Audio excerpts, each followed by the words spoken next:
चुनाव टाइट है अब की बार। देखो तो पता लगेगा क्या होगा चुनाव में आगे, लेकिन अभी तक तो इक्रासन के पक्ष में चुनाव है। आने वाले टाइम में देखो क्या स्थिति रहेगी। है कैराना लोकसभा जो हॉट सीट मानी जाती है, तो आपकी क्या प्रतिक्रिया है, क्या मानते हैं आपकी बार? भाई बीजेपी का ही है पूरा यहाँ पे।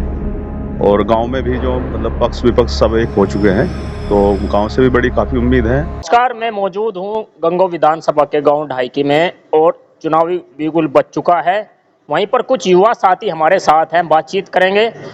कैराना हॉट सीट मानी जाती है और कैराना में एक तरफ इकरा हसन और प्रदीप चौधरी दोनों की जबरदस्त टक्कर देखने को मिल रही है, उस पर ही बातचीत होगी।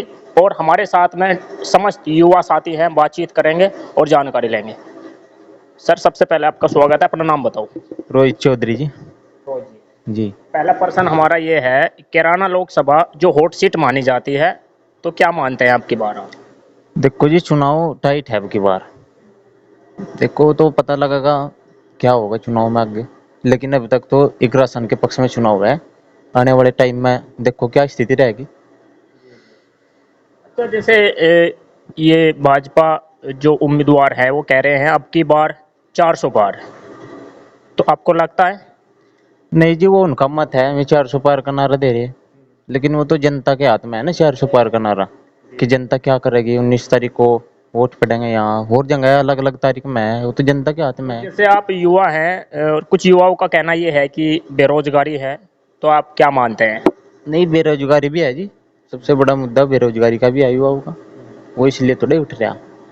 युवा जो है बेरोजगार फिर रहे। गाँव की भी स्थिति यही है और देश प्रदेश की भी स्थिति यही है जी।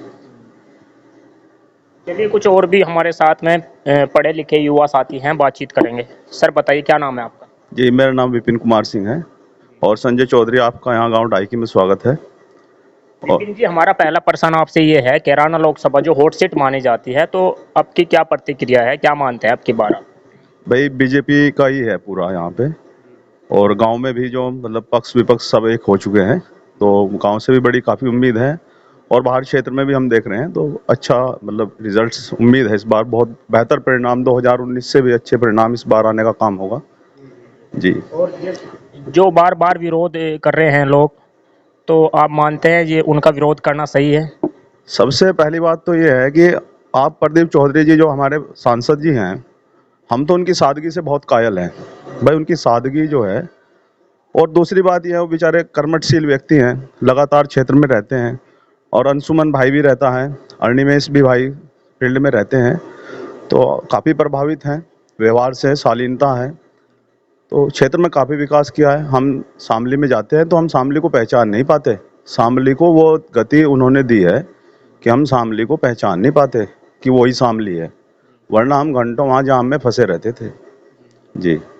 का नाम बताइए पहले। मेरा नाम डॉक्टर अमित चौधरी। अमित चौधरी जी, क्या लगता है आपकी बार आपको कैराना लोकसभा में इकरा हसन और प्रदीप चौधरी की? देखिए, प्रदीप चौधरी मजबूत दावेदार हैं और विकास भी उन्होंने काफ़ी किया।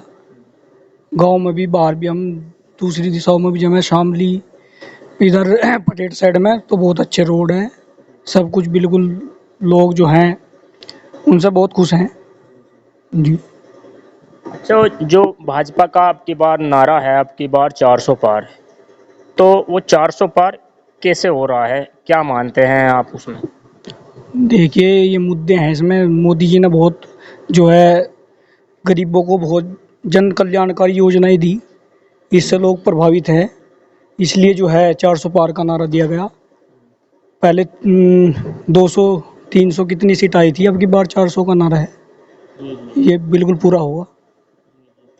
तो आप भी भाजपा के समर्थक हैं, तो ये 400 पार कैसे होगा? और भी तो उम्मीदवार है ना जो जीत की ये कह रहे हैं कि हम तो अब की बार जीत रहे हैं, हमारी जीत निश्चित है। बार बार छाती ठोक कर ये कह रहे हैं कि हमारी जीत निश्चित है, तो ये 400 पार का नारा फिर क्यों? देखिए, लोग जो है विकास और सुरक्षा सबसे ज़रूरी है, इस चीज़ को देख कर देखो वोट जो है भारतीय जनता पार्टी को दे रहे, इसलिए मोदी जी ने जो है 400 पार का नारा दिया। तो क्षेत्र में जो सांसद जी ने कार्य किया है उससे कहीं ना आप संतुष्ट हैं, उनके उन्होंने जो कार्य किए हैं? बिल्कुल बिल्कुल संतुष्ट है।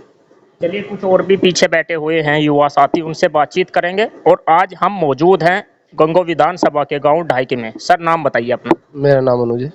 मनोज जी, क्या लगता है आपकी बार कैराना लोकसभा सीट पर? कैराना में टक्कर बरोबर की होगी जी, मेरा तो मानना ही है।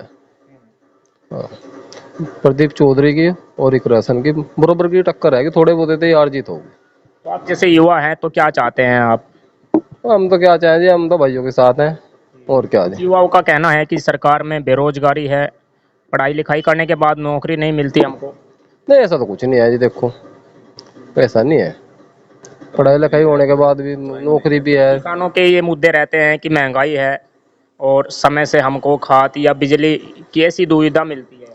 लाइट तो सही है जी, होगा खाद की उसकी तो परेशानी नहीं आई। देखो काशकार तो इस सरकार में है तड़ई, ये तो सच्चाई है। काशकार तो इसमें गया जी, धर्मदार पे है। पक्ष विपक्ष होना जरूरी है जी। एक राशन के पक्ष में मतदान करेंगे इस बार और उन्हें जिताने की कोशिश करेंगे। तो सांसद जी हैं, सांसद जी का कार्यकाल आपको अच्छा नहीं लगा? नहीं जी, और जो अच्छा होता कार्यकाल तो आज ये विरोध होता क्या? पूरी लोकसभा के अंदर जो विरोध है, हर बिरादरी के अंदर विरोध है उनका। अगर उनका कार्यकाल अच्छा होता तो विरोध ना होता। हर गांव के अंदर विरोध है और पूरे 5 साल हो गए। अगर गांव ढाईकी में अगर एक भी कार्य किया उन्होंने तो बता देंगे। कोई कार्य नहीं है उनके द्वारा, ना किसी के सुख दुख में आज तक आए, इसलिए विरोध है उनका। तो बेरोजगारी का मुद्दा है या वो आपके क्षेत्र में आए नहीं कभी दुख सुख में? नहीं, दुख सुख का भी सबसे बड़ा मुद्दा है, बेरोजगारी का मुद्दा है। चलिए, तो विपिन जी, आपसे प्रश्न ये है हमारा, प्रदीप चौधरी जी है, आपके क्षेत्र में उन्होंने कार्य किया है, तो फिर ये विरोध क्यों हो रहा है बार बार? जैसे लोग विरोध कर रहे थे तो कहीं ना कहीं उनकी नाराजगी क्यों है लोग? नाराजगी दूर हो गई भाई। कल परसों मनीष चौहान जी भी साथ आ गए, बल्कि प्रोग्राम तक उनके लग चुके हैं। वीरेंद्र जी साथ हैं पहले से ही। तो वो टिकट मांग रहे थे भाई, उनकी नाराजगी टिकट के लेके थी भाई, और लेकिन वो खत्म हो गई। अब तो उन्हीं का ही टिकट है ये तो मंत्री जी औरों का ही टिकट है भाई। तो वो तो अपना टिकट समझ के वो काम करेंगे। जैसे इकरा हसन पढ़ी लिखी हैं, लंदन से पढ़ाई करके आई हैं और लगातार उनके कार्यक्रम चल रहे हैं गांव में, तो क्या लगता है आपकी बार आपको कहीं ना कहीं असर है उनका? काफी अच्छी स्थिति है चौधरी साहब की, इनकी प्रदीप जी की। तो इस बार तो यही है कि भाई बीजेपी लहर है फिर, और ये सबको पता है कि भाई कौन सी सरकार बनने जा रही है और कौन एमपी बनने जा रहा है। तो ये है जी। चलिए, डॉक्टर साहब से भी हम बातचीत करेंगे।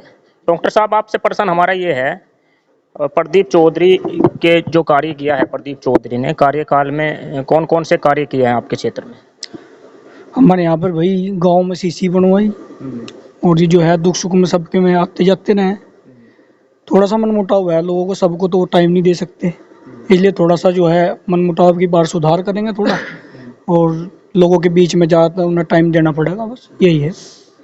तो बीजेपी से आप काफ़ी दिनों से जैसे जुड़े हैं, तो हमारा प्रश्न आपसे ये है, अगर सरकार अब की बार 400 पार करना, तो नीति क्या बनती है फिर सरकार की, किस नीति पर कार्य करेगी? नीति ऐसी ऐसी है जो हमने मोदी जी का कहना यह है कि आपने सोचा भी नहीं, ऐसी ऐसी योजनाएं आएंगी और देश जो है डेवलप करेगा, जो है भारत जो है तीसरे नंबर की इकोनॉमी बनेगी। कुछ लोगों का कहना ये है कि वो गांव में नहीं आते प्रदीप चौधरी। गांव में सबको तो टाइम नहीं दे पाते, बहुत बड़ा क्षेत्र है।